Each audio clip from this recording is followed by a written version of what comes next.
Passport پہ جو لکھا ہوتا ہے کہ جی یہ it is applicable everywhere except Israel, اس کو آپ ہٹا دیں. اور جتنے ہمارے کوئی، اور اس کا دعویٰ یہ تھا کہ پاکستان میں 10 ملین زائنسٹ ہیں. میں کہ 10 ملین زائنسٹ ہیں، تو جب میں نے 2 لتر مارے تھے تب وہ 10 ملین زائنسٹ میں سے 10 بھی نہیں آئے تھے. تو یہ خواہ کا پروپیگنڈا ہوتا ہے. باقی کوئی اتنا کوئی خاص آدمی نہیں تھا، خواہ میں تھا. ہمیں صرف جو چیز بری لگی وہ یہ تھی کہ اسرائیل کا جھنڈا یہاں پہ کیوں لگا ہوا ہے. اچھا، آپ نے کوئی تشدد کیا، اس کو کوئی مار پٹائی بھی کی تھی آپ نے؟ تشدد نہیں، ان سے ہم نے کہا تھا کہ آپ یہاں بیچ میں آئے تھے جب وہ ہم جھنڈا ہٹا رہے تھے. تو اس نے ہاتھ قریب کرنے کی کوشش کی تو ہاتھ ساتھ سائڈ کرنے میں شاید ایک لگ گئی ہو. تشدد کوئی نہیں. اچھا شیخ صاحب، مجھے بتائیے گا، پاکستان ایک آزاد جمہوری ملک ہے، ٹھیک ہے، یہاں آزادی رائے کا حق سب کو حاصل ہے، تو پھر کیا وجہ بنی کہ آپ وہاں گئے اور پرچم بھی پھاڑ دیا؟ یہ آپ کی ویڈیو ہم سوشل میڈیا پر دیکھ سکتے ہیں، چل رہی ہے، آپ کی فوٹیج بھی ہم دیکھ سکتے ہیں. یار طاہر مجھے یہ بتاؤ، خدا نہ خواستہ جی ہماری ماں بہنوں کے ساتھ یہ ہوتا، اور جو شخص اس طرح کی حرکت ہماری ماں بہنوں کے ساتھ کرتا، بالکل جیسے فلسطین میں ہو رہا ہے، اور کوئی شخص آ کے اسی کا جھنڈا لہرا رہا ہوتا میرے گھر کے باہر، کیا میں اور آپ برداشت کر سکتے ہیں؟ کیا کسی مسلمان کی ایمانی غیرت اس چیز کا گوارا کر سکتی ہے؟ یار ہم لوگ کیا مطلب یہی نہیں کر سکتے؟ ہم لوگ اس قابل نہیں کہ جا کے جہاد کے لیے وہاں پر پہنچ جائیں. ہم اس قابل نہیں کہ ہمارا میڈیا اس چیز کو دکھائے اور فلسطین کی آزادی کی بات کرے، بیت المقدس کی آزادی کی بات کرے، مسجد الاقصیٰ کی آزادی کی بات کرے. ہم لوگ یہ بھی نہیں کر سکتے.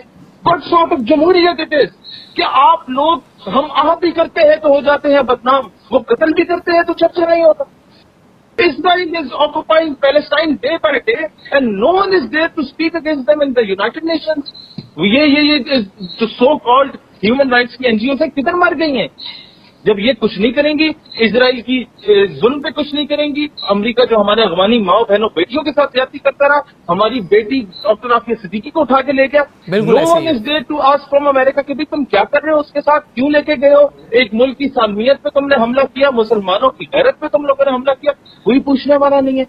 تو کیا ہمارا فرض نہیں بنتا بھی ہے کہ ہم لوگ اس طرح کام کریں، ہم لوگ میدان عمل میں آئیں، ہم لوگ پہلا قدم اٹھائیں، برائی کو ہاتھ سے روکیں؟ کیا ہمارا فرض نہیں بنتا؟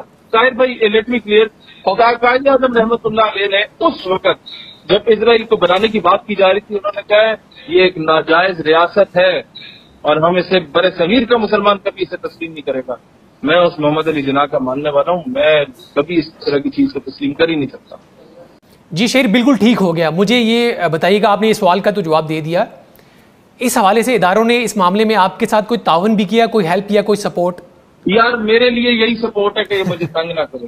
فی الحال کسی نے تنگ نہیں کیا الحمدللہ. مسئلہ یہ ہوتا ہے آپ اچھا کام کرتے ہیں، اسلام کا نام لیتے ہیں، 2 لفظ ہیں 1920 کی تحریک خلافت یا ترکی کی سلطنت عثمانیہ کے زوال کے بعد آپ خلافت کا نام لیں یا جہاد کا نام لیں، خلافت عثمانیہ کا نام لیں، سلطنت عثمانیہ کا نام لیں، آپ یا کہیں کہ جناب ظلم کے خلاف ہمیں میدان عمل میں آنا ہوگا کشمیریوں کے لیے، فلسطینیوں کے لیے، تو جناب you would be termed as a terrorist, you would be termed as an extremist. بس ہمیں یہ نہ کہہ دو یار، بس ہمیں اور کسی کی کوئی سپورٹ نہیں چاہیے، ہمارے رستے میں نہ ہو کوئی. اور الحمدللہ مجھے پاکستان کے تمام اداروں پہ فخر ہے اور مجھے یقین ہے کہ یہ کوئی پازیٹیو رول پلے کریں گے انشاءاللہ.